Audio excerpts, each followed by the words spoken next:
episode of the Off the Pine podcast. This is Jack, joined by my good friend and co-host Trig, and we're here to talk about the second round of the playoffs. And yeah, Trig, how are we doing on your end? Doing good, man. We're a little late to it, but stressful week. Had the last week of college happening, so we're excited to get some content to you today. And going forward, I will be free from the shackles of the education system, and we'll be able to provide a lot more consistent content for you. So I'm excited, man, to talk about these second round matchups. We definitely got some good ones. So ready to dive into it with maybe let's start with Miami and New York. Yeah, I think that's the perfect place to start. I mean, is this the first ever 8 seed versus 5 seed in NBA history? Like, it might be. I mean, the first playoffs where there's been every seed is being represented in the second round, which is just crazy to think about. I mean, going into this series, we saw the first game. Obviously, Miami won that game. Jimmy got hurt towards the end. Apparently, his ankle is like the size of a baseball, but he's going to try to play through it tonight, as Jimmy Butler does. Balls of steel. Absolute tank. Love that dude. No, as Anthony Edwards said it best, Jimmy Butler has gorilla nuts. That's it. He does. And just kind of and obviously the Knicks are missing Randall for I don't know how much longer. It sounds like he's not playing tonight as well with that ankle. Which is tough. From the Underdog Network, who's this? They work congruent with like fantasy basketball, and they released that Jimmy, Randall, and Brunson are all questionable tonight. So all with ankle injuries, which like pretty crazy that they're all out, all questionable with ankle injuries. Yeah. I haven't heard anything about Brunson not playing. I feel like Brunson's gonna play. Having Jimmy sounds like he wants to play. Is gonna try. Randall, I feel like is not gonna play again. But just like looking at that first game, I mean, going into the series, I felt like Knicks are a much deeper team. I like the defensive matchups they can throw at Butler. And I mean, he didn't dominate that first game. He had a good game in 25. It was really like the guys like Kyle Lowry, who made a lot of big shots at the end and had some big plays defensively. Kevin Love is just dishing these Tom Brady outlet passes full court. Gabe Vincent, I think, had 5 threes that first game. So the Heat supporting cast came to play game one. And the Knicks just fell apart towards the end of that game. Jimmy's hobbling, and they didn't go after him once. Well, that's listening to, I forget what podcast I was listening to, but they were like, why did they not attack Jimmy Butler? He was involved in 2 pick and rolls after he injured his ankle, and both the times it was to get him off as the primary defender. It's like this dude was standing in the corner the last 5 minutes of the game, obviously hurt. He was just trying to be out there as like a distraction, I don't know, to deceive the other players, but anyone could tell that this dude was hurt and not playing. He ran the most, because the NBA like tracks miles run throughout the entire game. He ran the least amount of distance in the last 5 minutes of the game than anyone else in the court. But he was injured, and they didn't do anything about it. He was hobbling. I don't know. The offense at the end of the game for the Knicks looked just so stagnant. It was like get the ball in Brunson's or Barrett's hand or Obi Toppin shooting a bad 3. The ball movement just became so minimal. And it was ugly. And this is where I'm like thinking like, wow, this is where they really could use Randall right now. Just another guy they can get the ball to and go get a bucket. Just a guy that can pass it from the post. I mean, and draw multiple guys. So someone that can just shoot over this team. Like the Heat aren't big. Yeah. Julius is just one of the bigger guys on the court, and he would do I don't know who do you think Bam would guard if Julius and Robinson were both on the court? I feel like you have to put him on Mitchell Robinson for a rebounding sake, but also for rebounding sake, I feel like you have to. Or else every time there's a miss, if he's guarding Randall, then like it'd be an offensive rebound every possession. Or I'm not sure if they would maybe want to go, because they play Caleb Martin at the 4 right now. Yeah, I mean, like I mean, him and Jimmy kind of switch off depending upon who they're guarding. But yes, Jimmy would maybe even guard Randall, honestly. yeah. Um, Then there we go. I mean, Jimmy's an amazing defender, but I would love to have Julius Randle shooting jump shots over Jimmy. I mean, he showed all yeah. year long, especially this past series, how well of a jump shooter he is, and that, and like even, I mean, Jalen Brunson had a pretty off night. RJ Barrett had a pretty off night. They Emmanuel scored. They Quickley, scored a lot of points, but they just weren't super efficient.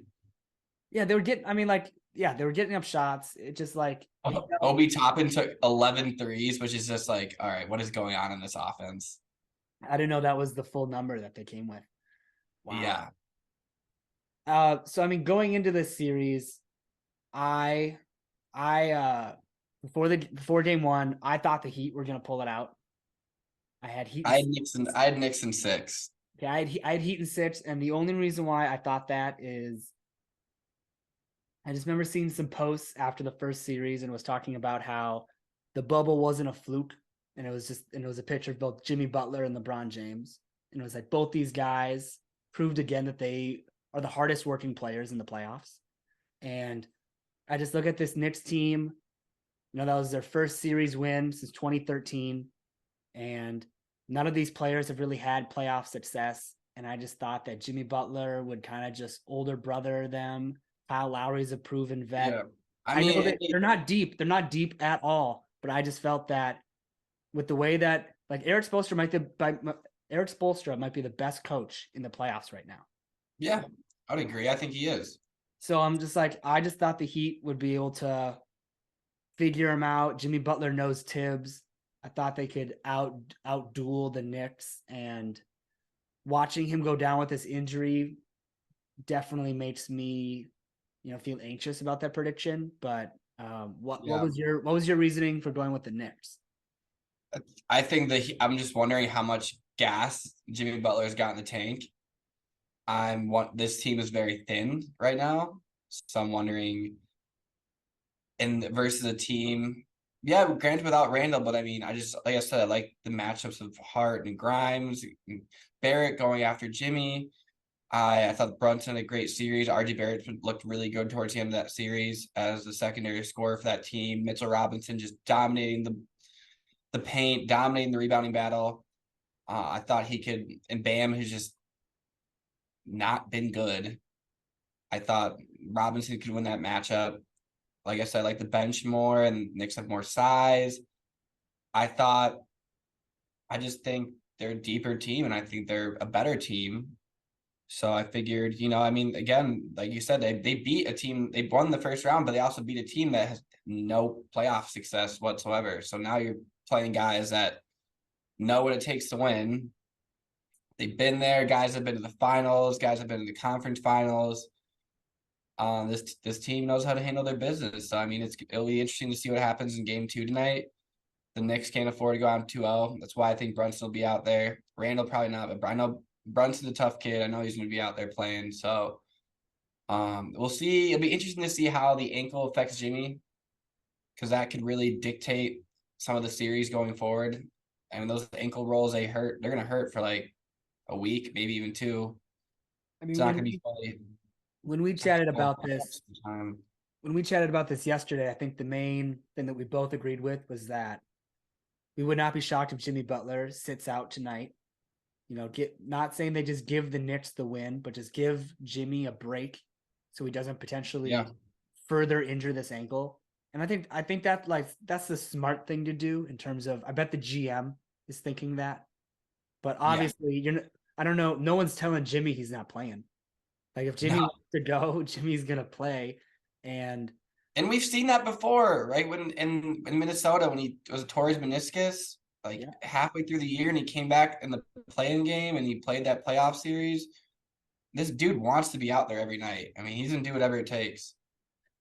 No, and look at Julius Randle. Why isn't he out there? Same ankle injury. I mean, who's got more fight in them? Obviously, I don't know the full medical, details on his injury, but him being out was kind of one of my X factors for going with the Heat. And you're just like you're missing one of your starters. You're putting in Obi Toppin that was a solid bench piece this season, but this is a young guy and he's not really had much like NBA success.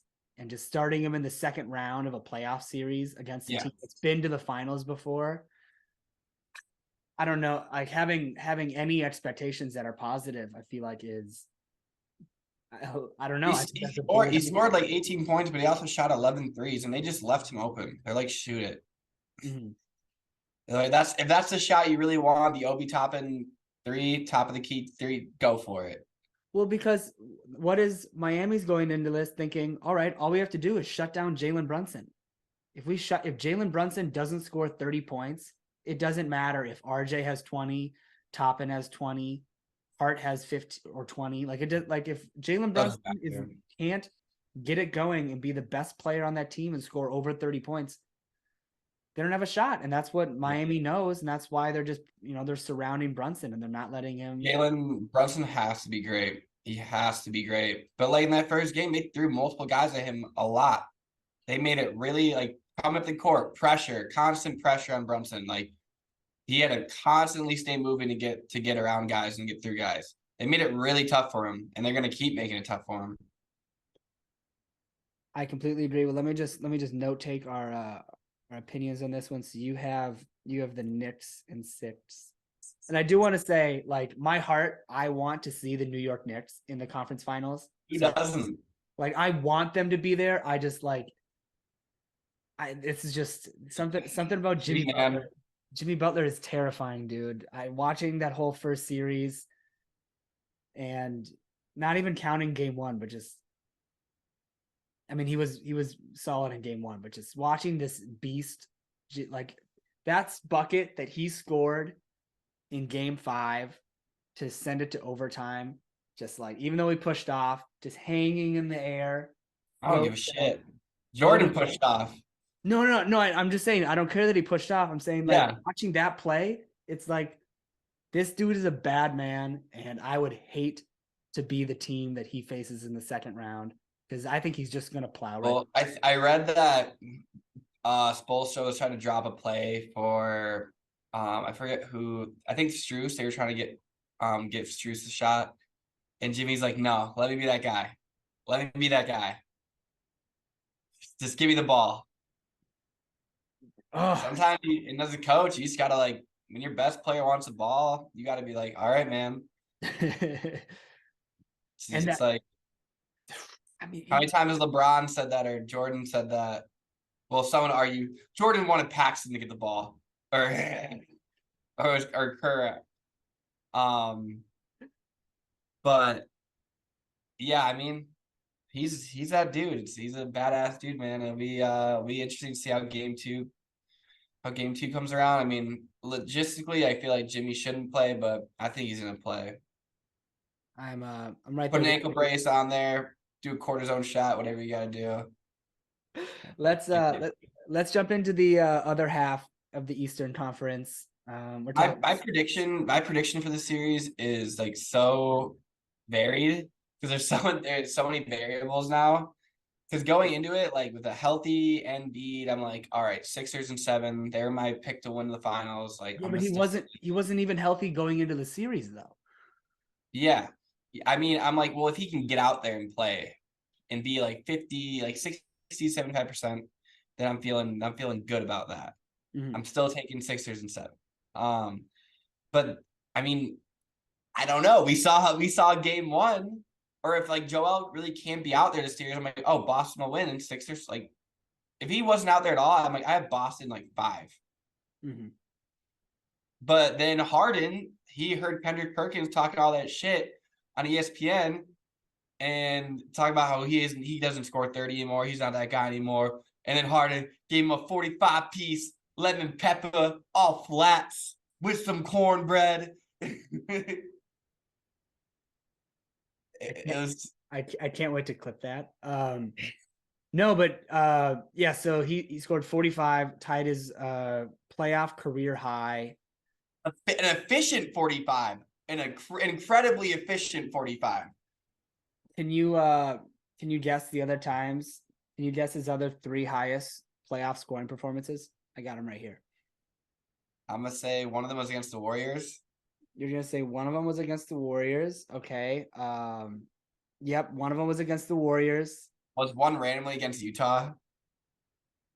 Nope. So the Warriors one was when Warriors were up 3-0 in the conference finals. What about the Wolves? Do you have one the against the Wolves? Yeah, so the one against the Warriors was game 4. He had 45 points. Gentleman's sweep, didn't let them sweep him. And then the other one was yes, against the Wolves, game 1 of the 2018 playoffs. That was with Jimmy when he was on the Wolves. Yep. Back from injury. That was game 1. He exploded for I think like 41 or something. Let's see. 44. And then the third one, 2017 against the Thunder in a loss in game 3. And that Thunder team was just led by Russell Westbrook, Oladipo, Steven Adams. So, I mean, and so a couple of those, 2 were wins, 1 was losses in the past. But this one, he was so clutch. And this team was so much better. I mean, that Warriors team 2018, obviously with Kevin Durant, it's like a better team than the Celtics one. But I don't know, game 1, just without your man right next to you, you've been doubted your entire playoff career in terms of being clutch. And not that like having a great performance in game 1 is clutch, but just stepping up to the plate and scoring 45 points against a arguable better team because you don't have Joel Embiid next to you. I was so shocked seeing that from James Harden. And yeah, it blew my mind. And the only reason why I'm not changing my prediction is because I don't think this is sustainable. I don't think James Harden. What is it? Well, James Harden has proved that he can have those huge games in the playoffs. Yeah, what's your prediction? Oh, my prediction, because I don't think Joel Embiid is coming back in the series, was Celtics in 5. Yeah, that's kind of how I viewed it as well. I mean, from what I've heard a lot of things. I've heard that, he might game 2, they might try to put a cortisone shot in there. But I mean, who knows like how reliable Skip Bayless sources are. I kind of believe him to a certain extent, where he said his source said that Joel Embiid has a small tear in his knee, and that even with the cortisone shot, he really will only be 20 to 30% of what he's been all year. That's such a horrible idea. He's as a big man, you weigh like almost 300 pounds, and coming down that knee, 7 feet tall. He already falls down so much all the time. Did you know why he does that? To take pressure off his legs. Yeah. So I guess when it was in college, or maybe it was I think it was in college, and they taught him, maybe it was when he got to Philly, but when he was a young player, they taught him to, when you're landing or whatever, don't just try to land on your feet and find your balance. That's how you're going to tweak out a knee. Just like instantly go to your like butt or like your hip, like just go down, because you won't tear your knee or ankle. So he's doing it to like prevent injury. Yeah. Interestingly enough. But yeah, if you're 260, 7 feet tall, and you have a slight tear in your knee, from a guy that's already been plagued with injury problems his entire career, I know it's the playoffs, but I don't know, you can't play. Like that's. I mean, if he's not playing, I still think Boston gets it done in 4 or 5 or 6. I was shocked. Like I said, I don't know if James Harden can do that again with throwing Derek White and Marcus Smart to him. I mean, Maxey, he kind of had a decent game. He was a little inefficient, but he was being really aggressive, which is cool. And Tobias made some big shots, but this team is just not a match without Joel against Boston. I mean, correct. This whole thing doesn't happen. The Celtics don't lose this game if 6th man of the year Malcolm Brogdon. Yeah, that horrible turnover. Just throw the ball to Tyrese Maxey, and then he caught it, and he was like, he's like, oh shit, oh, dang. And then wide open layup on the other, or I don't know if It he was does. like a wide open touchdown. The receivers just like looking around. No one by me. There's no one behind Okay. him. No, and then they were tied, and then that's when James Harden hit that Harden hit that three. big one. And like also, why is Al Horford guarding James Harden in isolation? I don't know why. That's what they try to do. They try to run those pick and rolls and get Harden the matchup he wants. I know. I feel like you gotta not switch in that Well, situation. like in one of those shots, like Harden gave him a little shoulder to Marcus Smart, and Marcus Smart's just like this looks like kind of annoyed and just barely puts a hand in his face, and Harden just swishes it. Like, bro, just what are you doing? Get up in his face. Yeah, Marcus has not been the same this year. I don't know. Something his intensity and offensively too, and defensively has just not been as good, nearly as good as he was last year. I mean, it's probably because Derek White and Brogdon have had such good seasons. It's probably Yeah. hard for him to do what he has done in the past confidently because he's probably seeing two people that can replace him if he doesn't play Yeah. well enough. So it's probably just he's probably just in his head. Melton had a great night too. I mean, all the Sixers guards scored the ball really well. Yeah, so like I don't know. They played great. I mean, Paul Reed was huge, clutch free Yeah. throws, good Yes, rebounding. yeah, a lot of rebounding too. And I love the PJ Tucker stats. Most minutes in a game without any. Dude, I don't care what people say about PJ Tucker. I don't care if he can't score, but like his value is unquestioned. He's not out there to score. Like Dude, just if he make if he gritty plays, guard. he defends. He's a high IQ player, and he gets James Harden open. Like he has great chemistry with their best player right now. Yeah. He's not out there to score. I don't even know how old is he? 36? Like I think he might be like 37 or 38. he's old. He's old. Like he's not out there to score. When PJ Tucker's peak, all he did was just stand in the corner and shoot corner three. I mean, he only would score from the corner. So it's like that's the only thing he would be doing. And they just don't need it if James Harden is exploding for 45. Now, moving forward in the series, I feel like PJ Tucker has to score a couple points. Yeah. I don't two think corner threes a night. Yeah, just 2 corner threes a night, 6 points. If he can just average 6 points the rest of the series, maybe Philly's got a chance. I don't know. I just see Jaylen Brown's going to step it up. Boston's going to make some adjustments. I don't think they're going to let James Harden just destroy him 2 games in a row. I don't know. I don't see it happening. So, do you have any final thoughts on that series, or should we move into the West? No final thoughts. It'll be interesting to see what happens with Joel. I think we're kind of on the same page if he doesn't come back. I don't think Harden can be that great for that many games, but yeah, they still barely won. Yeah, he had the best game of his playoff career, and they barely won. So you're spot on. So moving into the West, I want to talk about the Suns and the Nuggets first, if that's all right. Believe it or not, I had Nuggets in 7 going to this. I watched Phoenix against the Clippers. I saw the Clippers just hang with them the whole game up until like the last 5 minutes of the fourth, where Booker and KD could take over. But throughout that series, like that team led by Russell Westbrook and Norman Powell and Terrence Mann and those guys, like they hung with them the entire way, which was kind of a red flag for me because that's a deep team. Nuggets got some more depth too, a lot more balanced scoring. I'm like, I don't know if like these 2 guys are going to be enough. Like, I just don't know. And like, I look at Denver and how well they play against the Wolves, how well coached they were. And Jamal is a heater again. Mm-hmm. I'm like, I don't know if Phoenix has got enough guys up and down to compete against this team. Yeah. So what you said, you had Nuggets in 7? 7, yeah. You had Nuggets in 7. Okay, so I had the Suns in 7, and my thought process was that I knew Jokic was just going to dominate DeAndre Ayton. Yeah. I had no question about that. He absolutely wiped the floor with him last night. Yeah, but I just, first series, Devin Booker led the playoffs in scoring. I was like, all right, so the best scorer of the playoffs is in this He's series, been the best scorer in the playoffs again. and he's continuing that. It's And his team.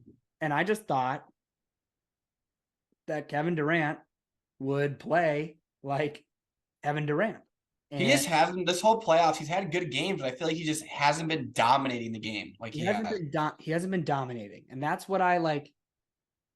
Maybe it's still yet to come. I mean, the series is early, but I'm coming into this. I'm like, okay, they have the best scorer in the playoffs so far. They have Kevin Durant, who hasn't like shown that domination that we know Kevin Durant to be. And I would like to assume that that can happen in this series. And then I'm like, okay, Chris Paul, he's the master of the fourth quarter, amazing with the pick and rolls and the isolation around. He hasn't been scoring. He can't score.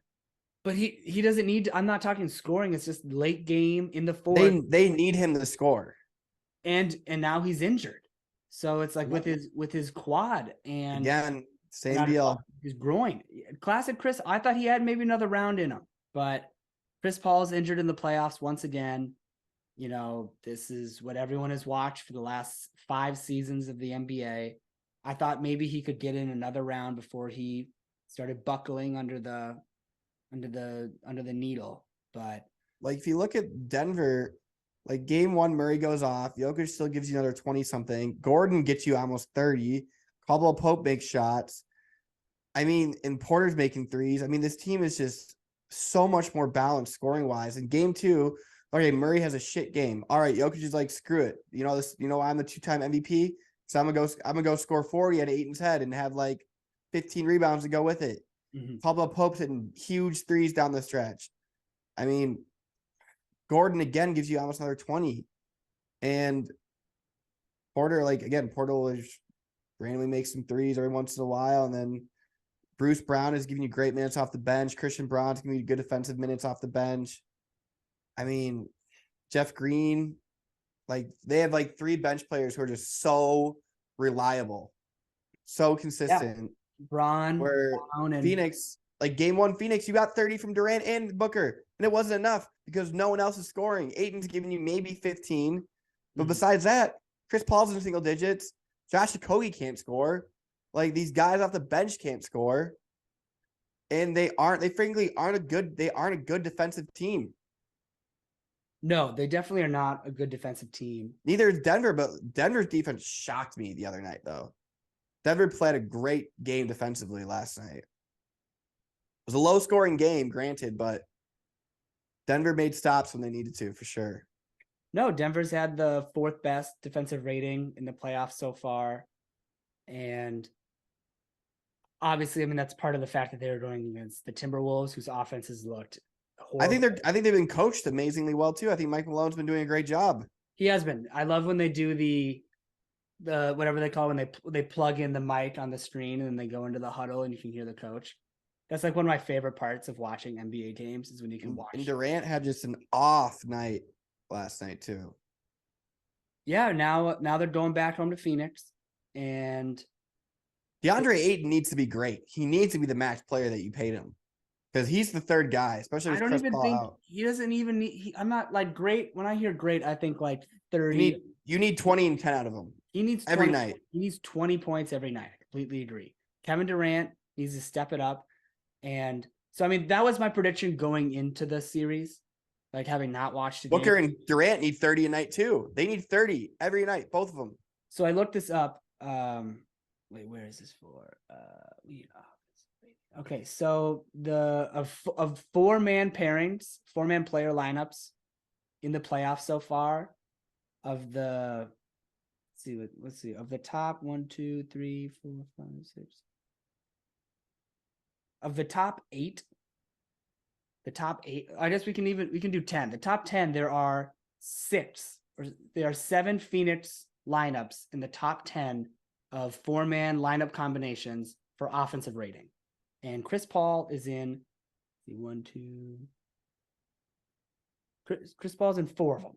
So Chris Paul is integral to this offense. And with him going down, I just don't know how this team is going to survive. And if he's out for game 3, I think Denver might just be able to just take him out. I mean, I watched last night campaign taking all these shots. And like, yeah, it's good ball movement. You're finding the open man, but it's the playoffs. It's the second round. It's the fourth quarter.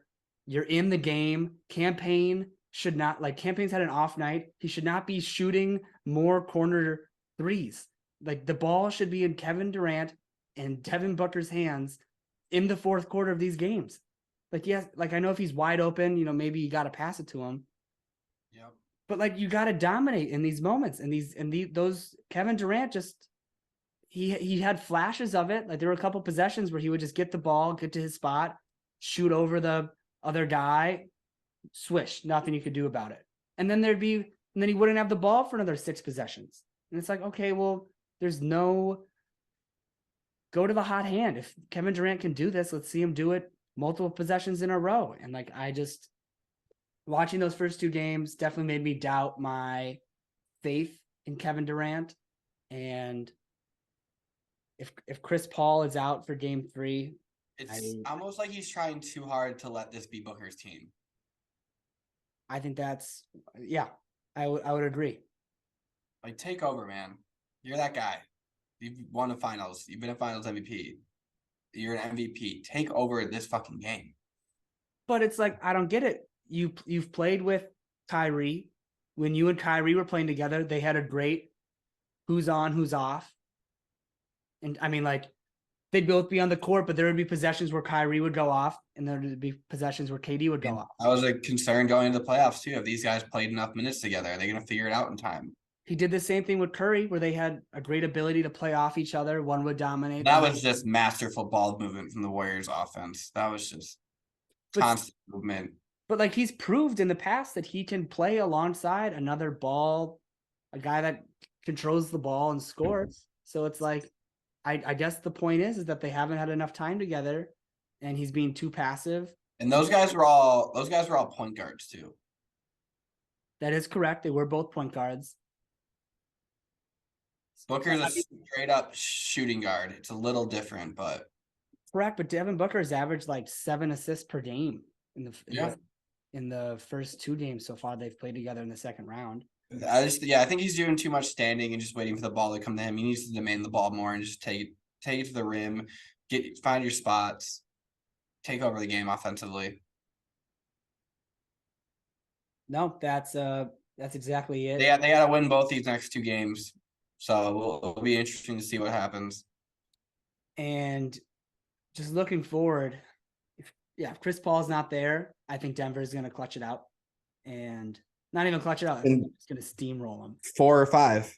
And this Denver team, I feel like, has been disrespected in terms of national media, in terms of myself. I've disrespected They have been. And this team is. Yeah, we both kind of did. This team, dude, seems good. This team is good. And especially when Jamal is on, like he has been playoffs, this team is really dangerous. Well, that's like kind of what I thought what would happen with Donovan Mitchell, but I, probably should have thought about it on the other side of the coin, that Jamal Murray's first healthy playoff series since 2020. So yeah, it's fun watching him go off. Watching Jokic play basketball sometimes is just like so annoying. I had the weirdest dream last night. So I had a dream that I was talking.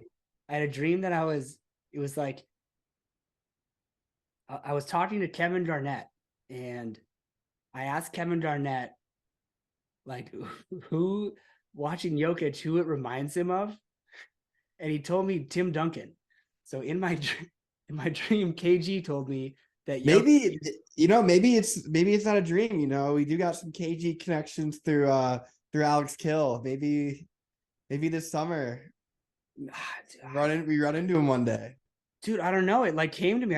I woke up and I was like, why am I dreaming about Kevin Garnett telling me that Jokic is just like Tim Duncan? So I don't know. Weird dream. Maybe there's some truth to that. But yeah, he's been on a great run, and I know he's in the Wolves conference, or I mean, he's in the Wolves division, so I don't love seeing it, but crazy that you just dream about basketball and I just,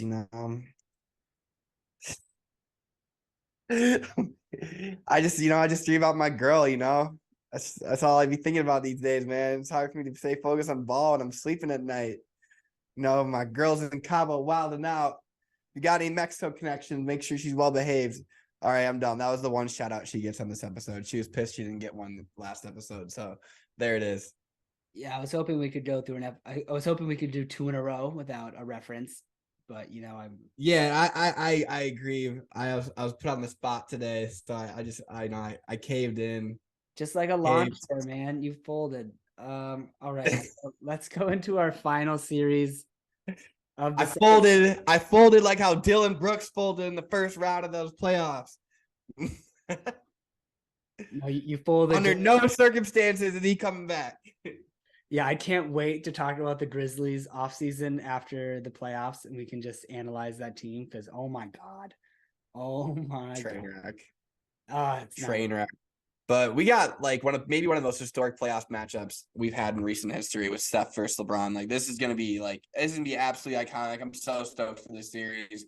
One of the hardest series for me to pick. It's a really hard one for me to pick. So I think I don't know. I completely agree. This is probably the most historic matchup since when it was LeBron and Steph going against each other in the finals. Yeah, it's like LeBron and Steph. It's like MJ and Magic. It's like Magic and Bird. I mean, so like KD and LeBron too. I mean, that's Steph's team. Screw him. Or I guess no, Kevin Durant played. Yeah, he played LeBron in the finals with OKC. So, I mean, yeah, we don't get these a lot. It's gonna be a good one. I'm excited for it. I have so many conflicting opinions about this matchup. Like I'm just so conflicted internally. I'm I just want to say Warriors in 6 so bad. Okay. Whoa. Just let's analyze this for a little bit before we dive in. So I'm gonna go back to this lineup data that I was talking about. And yeah, the matchups I think are gonna be really interesting this series. They're gonna be really interesting. Check this. Of the top 1, 2, 3, 4, 5, 6, 7, 8, 9, 10. Oh my god. Of the top 13 lineup combinations of 4 players for defensive rating, it goes Lakers, Warriors for the top 13 lineup combinations. This is going to be a defensive battle, and it's going to be who's the better offensive players. And if we're going to rank, let's rank the offense, like players based on offensive skill in this series, both teams. Yeah. I think it's Steph, then LeBron, then AD, and then probably. I mean, I don't even want to say Clay. Maybe Wiggins. I don't know. Wiggins or Clay, and then maybe D'Lo. But I think the defensive matchups are where it gets really interesting because I just wonder how. I know how the Warriors will defend the Lakers. I can tell you that because I assume the lineup the Lakers are going to throw out there will be, LeBron at the 4, and then Reeves and dude. Honestly, I don't even know how much D'Lo plays this series. That's what I wonder is how much of D'Lo, because I just feel like D'Lo is an absolute defensive liability on the court. Yeah, let's see. Of these lineup data, D'Lo is in 1, 2, 3. So I meant to say Vando will play the 4, LeBron plays the 3. So if you're the Warriors, you can your matchups are pretty straightforward. You probably throw Draymond on AD Draymond on AD for the pretty much the entirety game. Maybe he'll switch to LeBron probably every now and then. I just think that's you have to have Draymond on AD. You're gonna have Looney on LeBron? No, probably just put Looney with Vando. But it's also weird because you have to keep Looney in the paint. So that's where it's kind of tricky. So there might be possessions where Looney's taking AD in the paint, which is fine. Looney's played incredibly well. Yeah. He's a rebounding machine. So maybe a lot of times they actually do put Looney with AD down low for rebounding purposes, because we just saw him dominate the boards against Sacramento, like 20 rebounds a night, and he's a big body to throw at AD. But when AD's kind of stretching the floor, that's maybe when you want to throw Draymond at him. And like we know Wiggins can defend. We saw what he did with Tatum in the finals. So like Wiggins probably will start as the primary defender on LeBron, unless they do what I just said, where they throw Wiggins on Vando, Draymond on LeBron, and Looney on AD. But I think it's very situational, depending on what lineups are out there. But I'm wondering what the Lakers are going to do with Steph. You can't fucking put D'Lo on him. That's gonna be a nightmare. Austin Reeves. No, Or do they throw Vando? Or do they throw Vando out there to guard him? I feel like they're gonna do Vando, a combination of Vando and Reeves. I mean, this D'Lo thing is interesting. Like, he's been on the Warriors, he understands the system, but like, I don't think he understands it enough to defend it. And he's never been like I mean, he's long. He's got the body to be a good defender, but he doesn't have the effort. He'll probably go with Clay most of the time. I see that. I see D'Lo having, again, as you say, I see D'Lo having a tough series defensively. I don't think he's going to be able to migrate through all the screens. And I think Austin Reeves can mess around. I think Vando can mess around. I think the lineup we'll see the most from the Lakers is going to be Reeves, LeBron, Rui, AD, and Vando. But Rui is not like a defender either. Schroeder, I mean, maybe Schroeder will probably get a lot of D'Lo's minutes. Schroeder's like a better defender. I can't. This series is going to be so much fun, man. I don't think Steph Curry, after that 50-point performance, the greatest Game 7 performance, other than maybe LeBron in 2016. I don't know. Like, Curry's coming in so hot right now, and it is going to be so fun to watch him battling against LeBron. And AD's going to have a big series. I know Draymond and Looney are solid defenders, but Anthony Davis is averaging 4.5 blocks per game right now. Yeah, he's been great defensively. He's really struggled offensively, though. And that's where they're going to need him. Exactly. And he's, Jaren Jackson Jr. is like a tough guy to be guarded by in terms of I mean, he was just a defensive player of the year. So I didn't vote. I'm not voting. Jaren Jackson Jr. is not like a lockdown guy. He's like, he'll get a lot of blocks and steals, but he's like not guarding you like how Draymond's guarding you. Correct, but Anthony Davis is just bigger than Draymond. Doesn't matter. And we'll find out. I mean, I know Draymond is an amazing defender, one of the best defenders to ever play the game. Is he gonna is he even gonna want to guard LeBron? He loves him too much. I think that's a conflict of interest right there. We just found out the report just came out that he asked Steve Kerr to go watch the. He said that earlier in the season. I don't know why they even brought it up again, because he mentioned that like in the podcast, his own podcast, like, I'm gonna go see LeBron break the scoring record. Like, no doubt. But the report came out that Steve Kerr said, no, you need to stay with the team. I agree with him.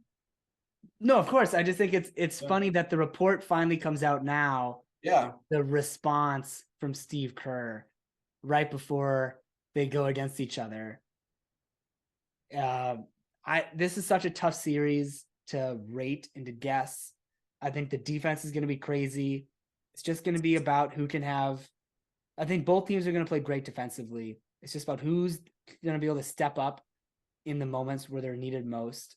And I just think the Lakers have two guys that can step up and be crazy, where the Warriors, I feel like they don't have the same level right there. And I'm going Lakers in 6.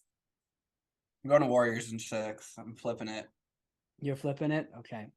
I mean, I just think about this in like a historical perspective too. LeBron hasn't beat Curry since 2016 in the playoffs. He lost those next couple years. And I think I think I think if there's ever been a time where LeBron is playing with juice, it's going to be right now. And he's going to be a bat out of hell, dog out of the cage. I see you snickering. I know. Wait, what? I know. It's something about this series. I think history is going to come into play, and I know what this means for LeBron's. Not that this like affects his legacy if he loses, but if LeBron wins this series and keeps going in the playoffs, it just only helps him. And I just feel like he's going to be playing with a lot of that energy this series. I don't know what to think about it. Yeah. All right. We'll see what happens.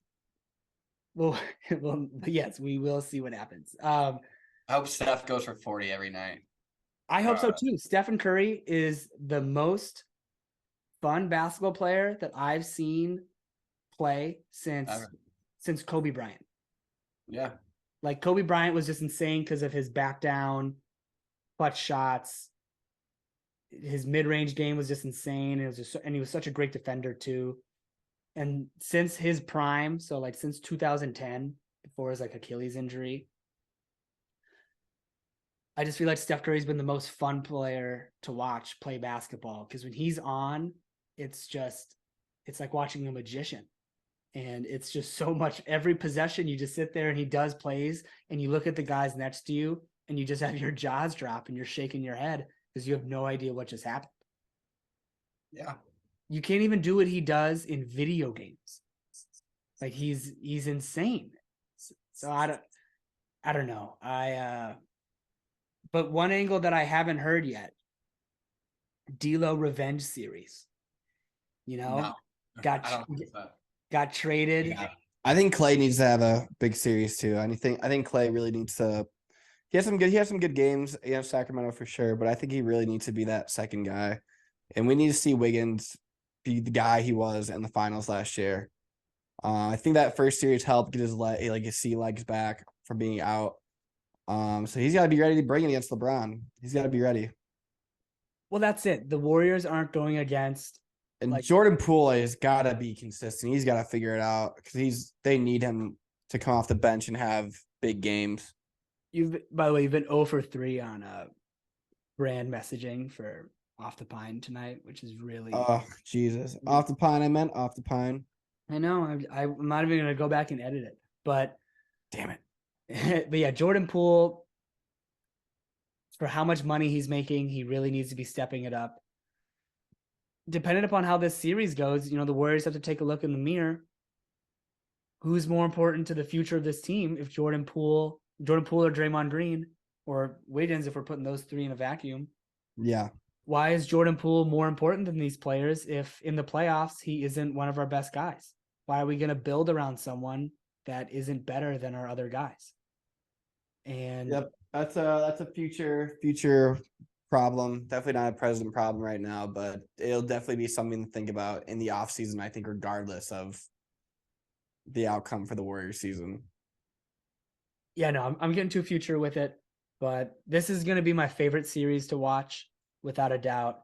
Oh, easily. I'm not missing a game. Not missing a game. Phone's going on. Do not disturb. Don't message me. Don't. Yeah. No forcing our girlfriends to watch basketball against their will. Oh, I love playoff season. Oh, babe, you want to go out to dinner? We're ordering takeout. Put on TNT. Oh, you want to take a nice walk? Oh, sorry, sweetheart. There's a noon game on today. Too bad. Yes. But it's Sunday. Come on, why can't we go on a walk? They play. Yeah, like full slate of games today. It's only noon. Yeah, and this first game starting right now. Get your ass on the couch. Why are you drinking a sandwich? Give me a beer. Why are you drinking? The Knicks are on. Oh my god. Hey, that might have been TikTok worthy. That's one of our better bits we've had in a while. I know. I think we were talking too much over each other for it to. But that made it funnier. I think it made it funnier. Well, yeah. We'll say goodbye to you guys. Thank you for tuning in to another one of our podcasts. be sure to check us out on TikTok. You know, we made some videos, and Trig and I are getting into more content diversity in terms of platforms. So yeah, Trig, do you have anything else left to say to the viewers? Yeah, just diversity in platforms. We're still two short white guys. Nothing's changed about the cast. But yeah, no, I'm excited to see how these these different series turn out, and so yeah, man, it's coming. It's coming. NBA Finals, and then we have to go back to Sunday walks and dinner dates. God Damn it. I can't Enjoy it while you can, fellas. Enjoy it while you can. I can't go out to dinner tonight. I have to analyze draft projects and draft picks. Oh, yep, you're right. Yeah, we had draft summer league coming up. We got a full summer. Got to prepare. All right. Well, Trig, it was good chatting. And remember, everyone, there's no more riding the bench. It's Jack and Trig, and we're off the ball.